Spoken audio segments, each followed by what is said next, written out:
हिंदुस्तान पर चीन का हमला हुआ तो सारा हिंदुस्तान कविता करने लगा था। आपको भी पता होगा, सारा हिंदुस्तान कहने लगा था कि हम सोए हुए शेर हैं, हमें छेड़ो मत। तो मैंने कई कवियों से पूछा कि शेरों ने कभी भी नहीं कहा है कि हम सोए हुए शेर हैं, हमें छेड़ो मत। छेड़ो और पता चल जाता है कि शेर है या नहीं।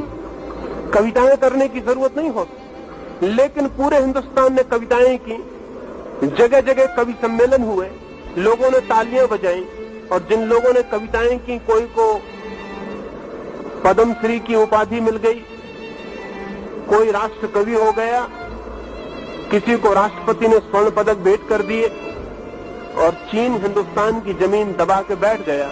और वो सोए हुए शेर तब फिर वापस कविता करके सो गए। उनका कुछ भी पता नहीं चला कि वो कहां चले गए।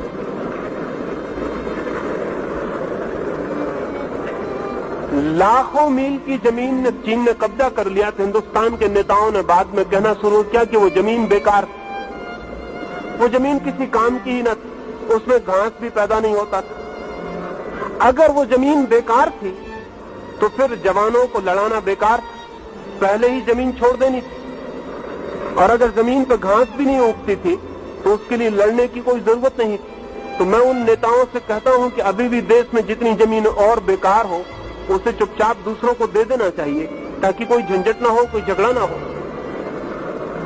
ये जो हमारा चित्त है, इस चित्त को मैं बूढ़ा, ओल्ड माइंड, बूढ़ा चित्त कहता हूं। ये बूढ़ा चित्त हर चीज में संतोष खोज लेता है। इस बूढ़े चित्त को तोड़ना पड़ेगा। अतीत की तरफ देखना बंद करना पड़ेगा।